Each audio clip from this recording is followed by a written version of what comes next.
Assalamualaikum warahmatullahi wabarakatuh. Salam sejahtera bagi kita semua. Salam Pramuka. Apa kabar kakak-kakak Pramuka Jawa Barat? Semoga semuanya baik-baik saja ya. Perkenalkan, saya Hafsah Thalia, anggota Dewan Kerja Daerah Jawa Barat, selaku moderator di distraksi kali ini, yaitu distraksi yang ketiga. Sempat dilaksanakan kemarin saat live IG, namun ada kendala dalam jaringan sehingga beralih metode menjadi podcast. Setelah distraksi yang dilaksanakan, yaitu 2 kali distraksi bersama Ketua Dewan Kerja Daerah Jawa Barat, yaitu Kak Ridwan, dan Purna Ketua Dewan Kerja Nasional, yaitu Kak Yuda. Kali ini kita akan berbincang bersama Sekretaris Dewan Kerja Daerah Jawa Barat, yaitu Kak Fajar Panji Gumilar, yang akan membahas tentang optimalisasi peran milenial sebagai simpul pengawasan partisipatif pada Pilkada serentak tahun 2020. Tonton terus videonya karena akan mendapatkan ilmu yang bermanfaat serta kita dapat sharing-sharing tentang Pilkada tahun 2020 ini. Tonton terus videonya.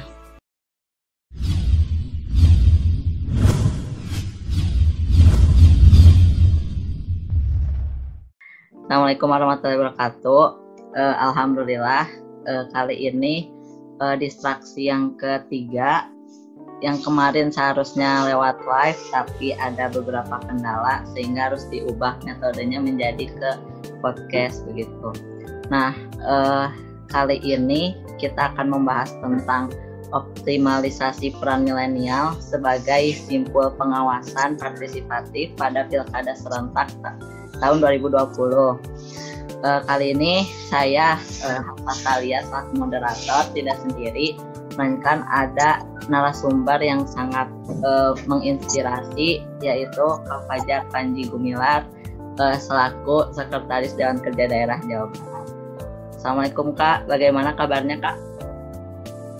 Waalaikumsalam, alhamdulillah sehat. Mudah-mudahan jaringannya juga sehat ini ya. Iya, amin. Kesibukan kakak lagi pandemi kayak gini dan adaptasi kebiasaan baru gimana nih Kak? Ya, kemarin beberapa bulan ya di rumah, di lingkungan kita merintis UMKM dari produk makanannya, herbalnya, kemudian aktivitas-aktivitas kepemudaan, kemasyarakatan, alhamdulillah.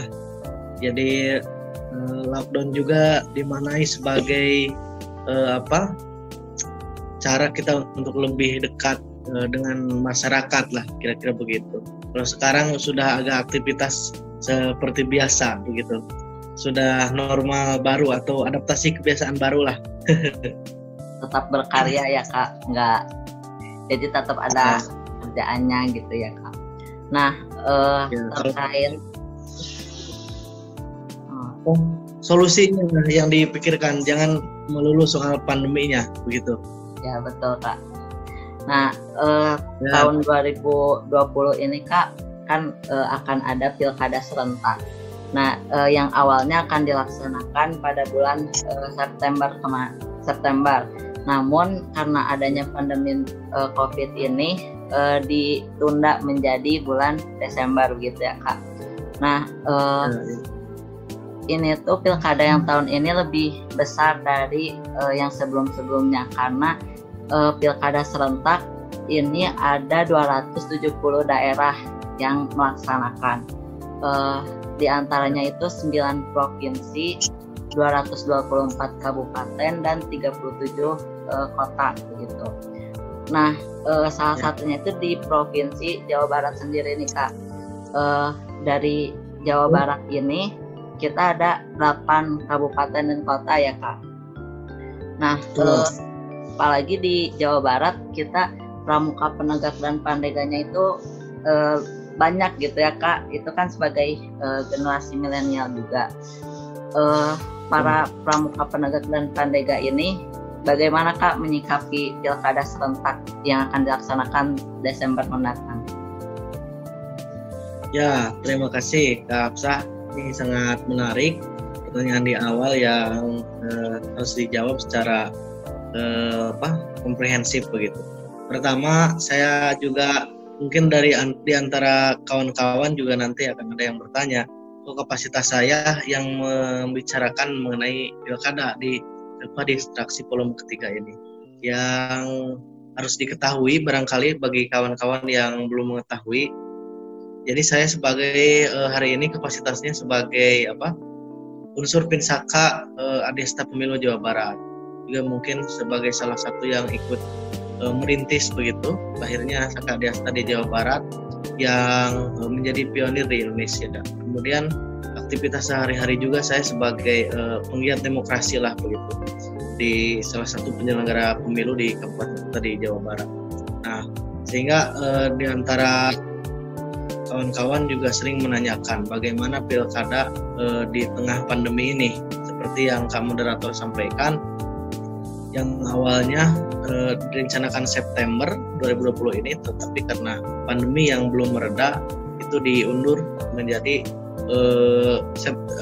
Desember 2020 yang sudah disepakati oleh penyelenggara pemilu dan pemerintah, dalam hal ini Komisi 2 DPR RI. Kalau sudah tahu kan ya penyelenggara pemilu itu apa saja? Ada KPU, ada Bawaslu, ada DKPP. Kalau KPU itu Komisi Pemilihan Umum, penyelenggara secara teknis. Kalau Bawaslu itu yang mengawasi penyelenggaraan seluruh tahapan. Kalau itu lagi DKPP, Dewan Kehormatan Penyelenggara Pemilu. Jadi yang menangani persoalan-persoalan etik.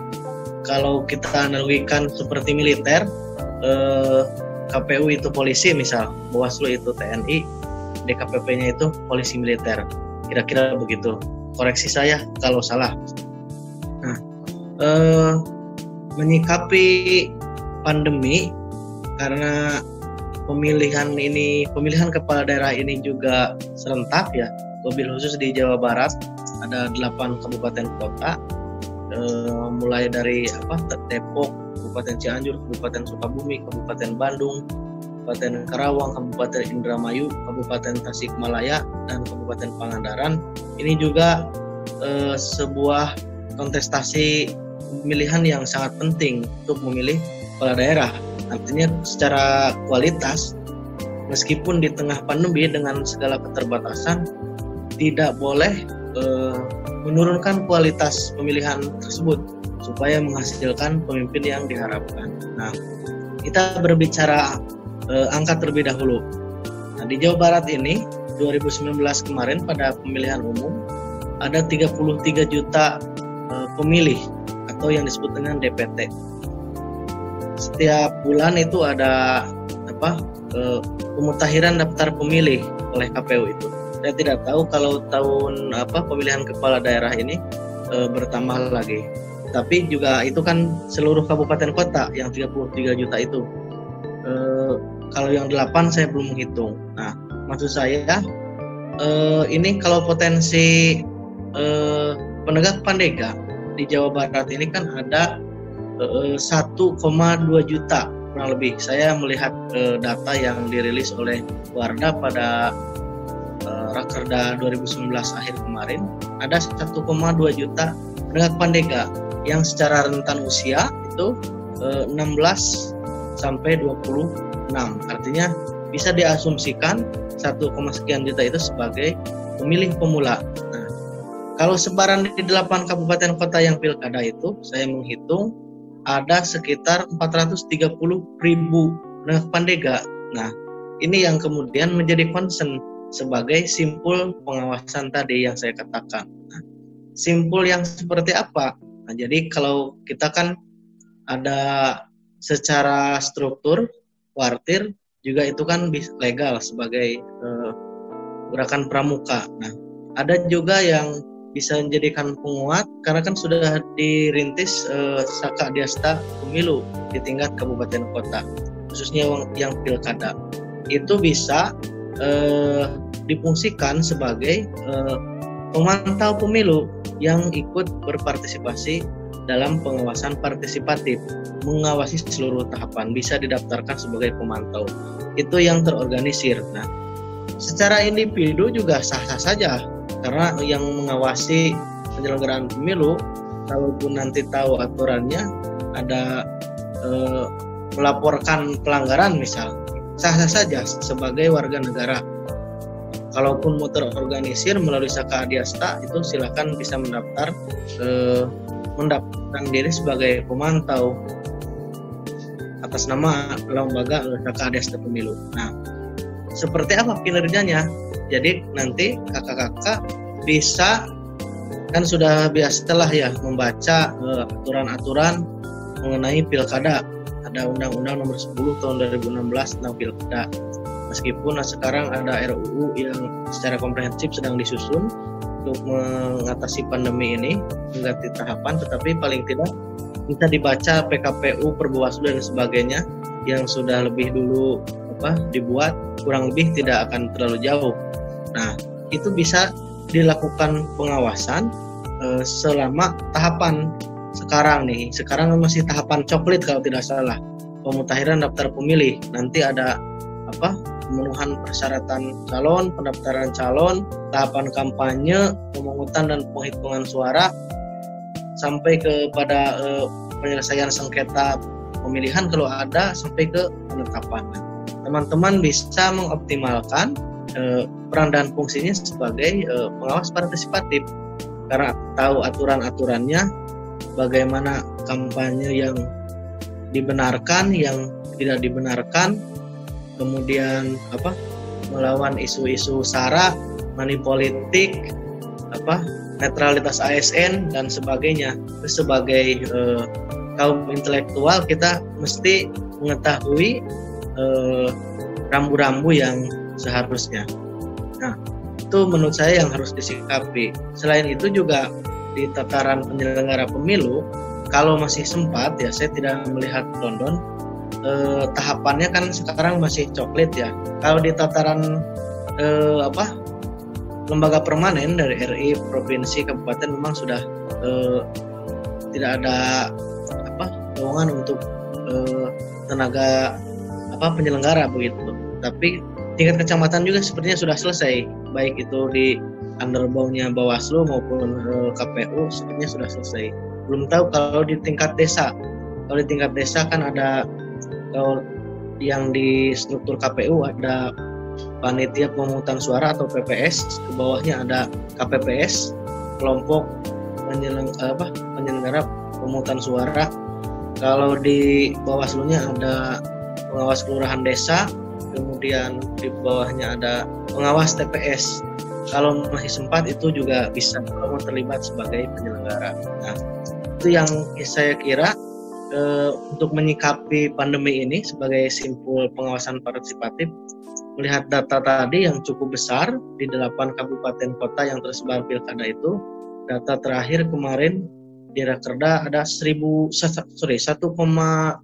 juta penegak pandega ya. Kalau yang tersebar di 8 kabupaten kota ada 420.000. Saya pikir itu sebuah angka yang cukup besar dengan komposisi penegak pandega sebagai pemilih pemula untuk ikut berpartisipasi menyukseskan pemilihan kepala daerah.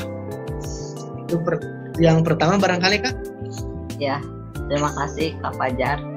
Nah, dari yang tadi Kakak sudah sebutkan kan penegak pandega atau generasi milenial itu bisa ikut berperan aktif dengan di Saka Adiasta Pemilu atau secara individu seperti itu.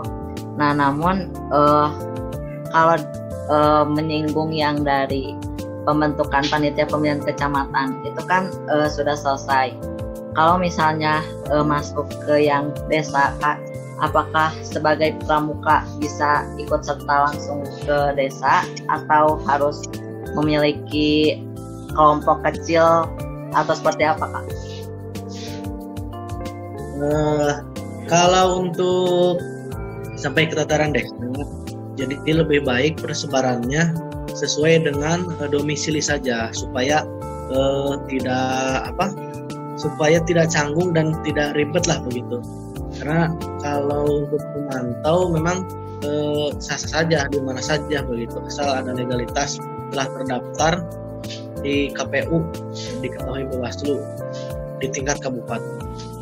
Nah, untuk teknis di lapangan menurut saya, karena pemantau ini volunteer ya, sifatnya sukarela, saya pikir jangan sampai memberatkan begitu. Jadi persebarannya itu di wilayah domisili masing-masing saja, supaya tidak memakan biaya yang besar lah begitu. Supaya juga penguasaan wilayahnya sudah paham begitu. Siap Kak. Kalaupun mau di wilayahnya masing-masing ya, kalau masih ada waktu silahkan bisa, selama memenuhi syarat. Ya, tentunya pasti akan ada persyaratan-persyaratan yang harus dipenuhi dulu ya Kak. Tidak semena-mena bisa mengikuti. Terus juga ini pengawasan partisipatif ini sangat bermanfaat untuk pramuka penegak dan pandega, karena pada dasarnya pramuka kan tidak boleh berpolitik ya Kak. Namun ini tuh disebutnya pramuka penegak berpolitik atau bagaimana Kak? Karena kan pandangan orang-orang berbeda-beda dan masih banyak yang menyikapinya itu berbeda-beda. Bagaimana cara meluruskan pandangan pramuka berpolitik itu Kak?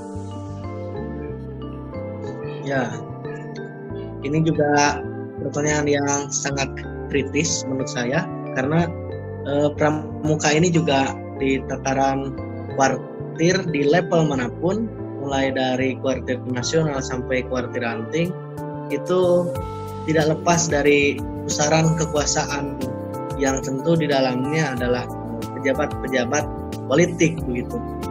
Karena kita tahu lingkaran-lingkaran kekuasaan itu kan pejabat publik ada sebagian besar representasi dari partai politik, dan tidak jarang dalam momen pilkada ini juga sebagai kontestan begitu. Itu juga kadang menjadi sebuah hal yang diindikasikan ada semacam perbuatan-perbuatan yang terstruktur begitu untuk menggalang dukungan dan suara. Jadi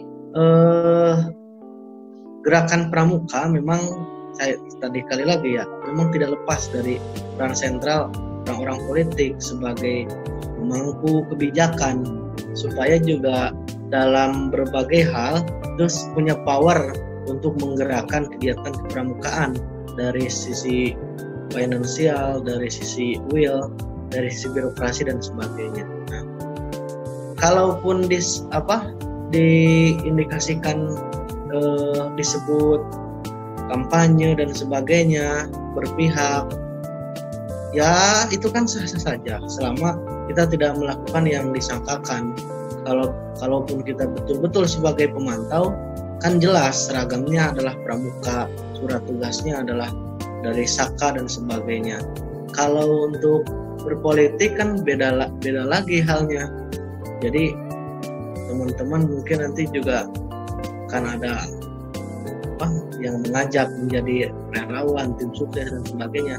Nah, kalau itu saya pikir itulah tim politik begitu.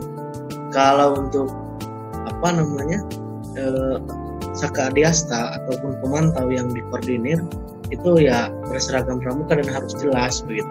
Jadi kalau sangkaan berpolitik itu juga ya sah-sah saja begitu, selama kita tidak melakukan hal yang disangkakan. Nah, ini juga ada hal yang menarik saya perlu ingin sampaikan. Jadi Kakwarnas ini sudah paham 2020 awal tahun kemarin, bulan Maret ya, mengeluarkan surat edaran. Nih saya bacakan kebetulan saya catat ini lumayan, surat edaran Kakwarnas nomor 0115 pada tanggal 26 Maret ya. Jadi isinya mengenai penafsiran pasal 32 ayat 3 Anggaran Dasar Gerakan Pramuka. Jadi pada inti surat itu ada 3 poin. Yang pertama, tidak ada jabatan politik yang secara ex officio tidak ada jabatan publik yang secara ex officio bisa menjadi pengurus kuartir.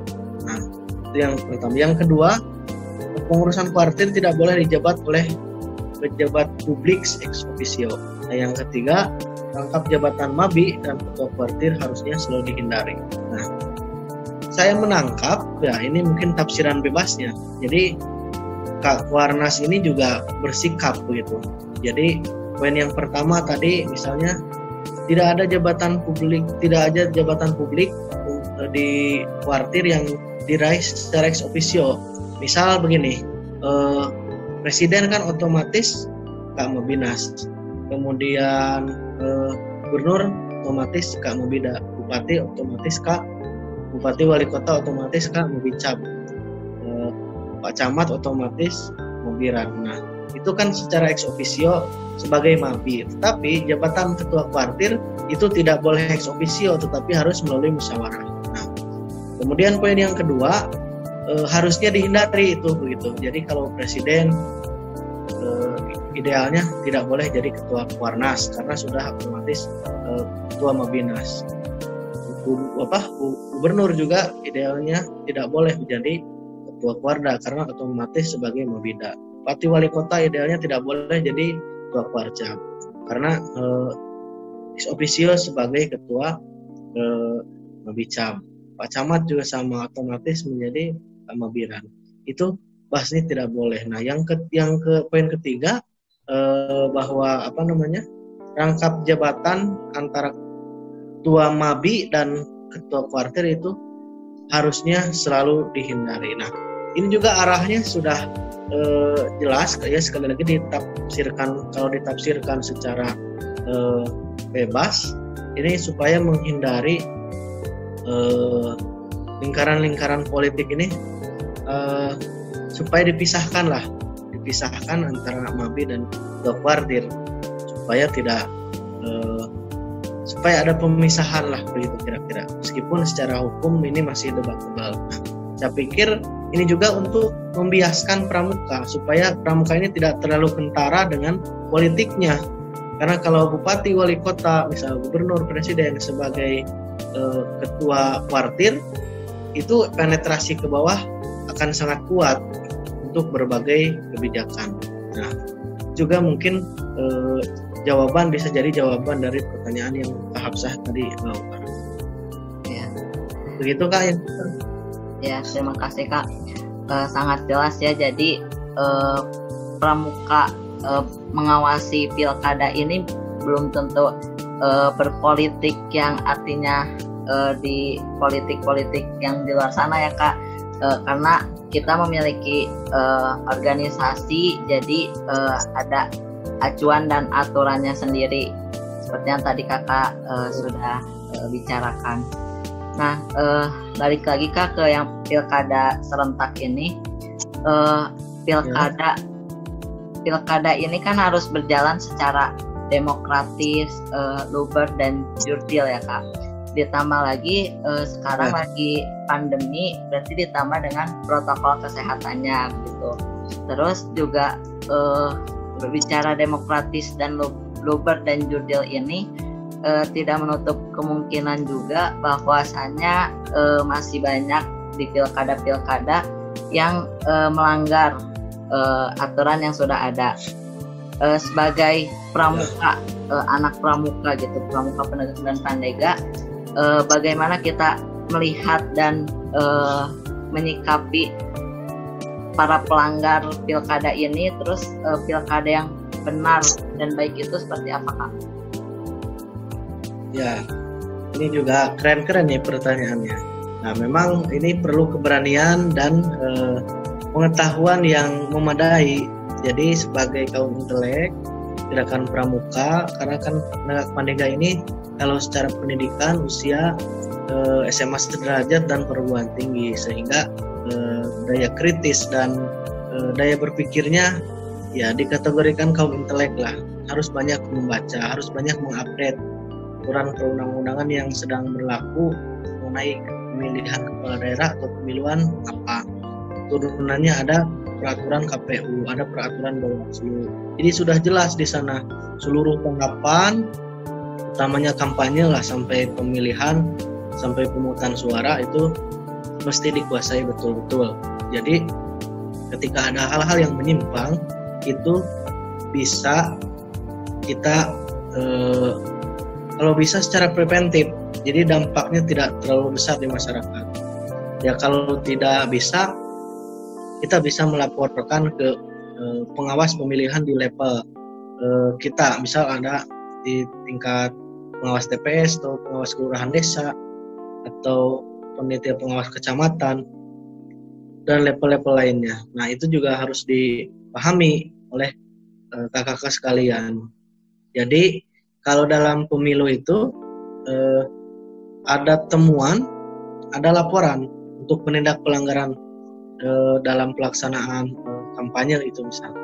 Jadi kalau temuan itu yang ditemukan oleh pengawas pemilu, dan kalau laporan itu yang dilaporkan oleh masyarakat, siapapun berhak warga negara melaporkan. Nah, jadi kalau asal di daerah tersebut, kalau pilkada kalau tidak salah.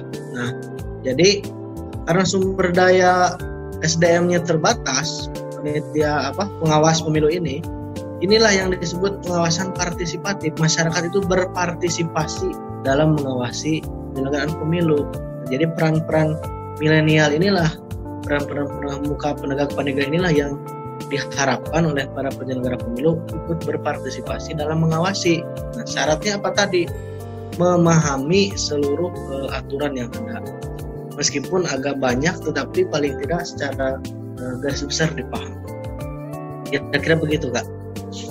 Ya, jadi kita sebagai generasi milenial itu harus memahami aturan untuk ikut berpartisipasi, ikut berperan aktif dalam pengawasan pilkada ini ya Kak.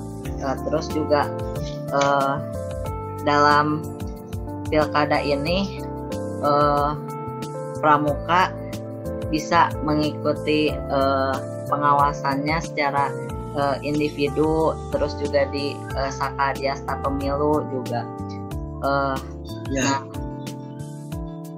kalau pertanyaan-pertanyaan sudah segitu Kak, sudah lumayan. Kita juga sudah mengupas tuntas tentang pilkada serentak ini agar pramuka penegak dan pandega ikut berperan aktif dan juga tidak salah mengartikan arti pramuka berpolitik juga. Selanjutnya apakah ada pesan-pesan dari kakak untuk para kakak-kakak pramuka penegak di Jawa Barat atau generasi milenial Kak umumnya? Enggak Kak? Ya memang sebetulnya sangat rigid kalau kita harus membahas perihal pemilihan kepala daerah, apalagi tahapannya sangat banyak. Tetapi titik berat daripada peran milenial sebagai dalam hal ini pramuka penegak dan pandega di Jawa Barat maupun di seluruh Indonesia yang melihat begitu, karena di Jawa Barat ini kan banyak viewersnya ya, dan followersnya juga bisa menjadikan media sharing lah begitu. Karena saking banyaknya hal-hal yang harus dijelaskan, mungkin bisalah nanti kita diskusi secara atau bertanya secara jalur pribadi gitu ke saya pribadi atau di jilid-jilid selanjutnya. Nah, yang jelas ada beberapa poin yang ingin saya sampaikan terkait distraksi peran milenial dalam ini pramuka penegak dan pandega pada pilkada serentak tahun 2020 ini. Satu, bahwa pramuka penegak dan pandega ini yang banyak dan menyebar di Jawa Barat pada khususnya dan Indonesia pada umumnya harus menjadi kaum intelek yang mampu mensosialisasikan dan menyebarluaskan terkait aturan-aturan kepemiluan yang berlaku, yang baik dan benar. Nah, kemudian yang kedua, juga bisa berperan sebagai penyelenggara pemilu di pilkada ini. Kalau masih sempat di tataran ad hoc, silakan kawan-kawan di level yang ada, itu kawan-kawan sebagai medium pembelajaran juga bisa ikut berpartisipasi kalau masih sempat. Yang ketiga, ikut mensosialisasikan penyelenggaraan pemilu ini harus luber jurdil ini, pemilu kada ini. langsung, umum, bebas, rahasia, jujur, dan adil. Karena itulah landasan yang membuat pemilihan ini berkualitas. Nah, gunanya apa? Menghasilkan pemimpin yang terbaik, yang sesuai harapan bersama. Dan yang terakhir, karena pilkada hari ini pilkada yang sejarahnya mungkin mudah-mudahan tidak akan terulang karena ada pandemi. Ini juga yang harus diperhatikan adalah mempedomani protokol kesehatan yang telah dianjurkan pemerintah, begitu. Jadi dengan tetap menjaga kualitas pemilu kada ini juga harus diperhatikan protokol kesehatan. Jangan sampai pemilihan kepala daerah ini atau pilkada ini menjadi klaster baru penyebaran COVID-19 yang sampai hari ini trennya masih trennya masih naik, begitu. Kalau pesan terakhir dari saya, di pesan terakhir kayak gimana aja, pesan yang iyalah pesannya, karena di pemilu itu juga kita bersinggungan dengan masyarakat luas, dengan banyak pihak. Kita juga harus bisa membantu membuat cipta kondisi yang kondusif, begitu. Kalau bisa kita ikut melawan, harus bisa ya, jangan kalau bisa melawan hoax, politisasi SARA, ya politik identitas itu money politik, dan netralitas ASN dan sebagainya. Pramuka sebagai garda terdepan dalam menjaga integrasi bangsa, dimulai dari pemilihan kepala daerah di daerah masing-masing. Itu barangkali, Kak.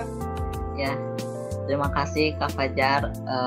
Kita telah ngobrol dan berbincang-bincang dengan ilmu yang sangat bermanfaat tentunya, dan semoga dapat digunakan dengan baik ilmunya oleh penonton atau oleh kakak-kakak pendengar Pandega Jawa Barat. Untuk itu terima kasih Kak telah mengisi perbincangan kita. Mohon maaf bila ada kesalahan. Terima kasih juga kepada penonton yang telah menonton sampai akhir. Dan tidak lupa kita terus berdoa untuk mengembalikan kondisi agar normal kembali dan pulih kembali, dan tentunya harus tetap jaga kesehatan dan jaga jarak juga gitu. Terima kasih Kak Fajar atas waktunya. Assalamualaikum warahmatullahi wabarakatuh. Waalaikumsalam warahmatullahi wabarakatuh.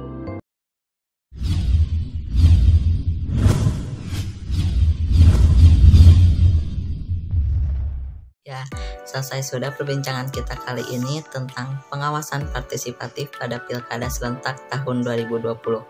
Semoga kita semua dapat menerapkannya dan ilmu yang didapat tadi dapat bermanfaat bagi kakak-kakak semua.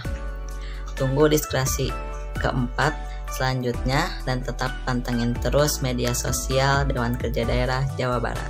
Jangan lupa untuk like, comment, share, and subscribe. Selanjutnya juga bagi kakak-kakak yang ingin mendapatkan sertifikat dapat melihat persyaratannya di kolom deskripsi.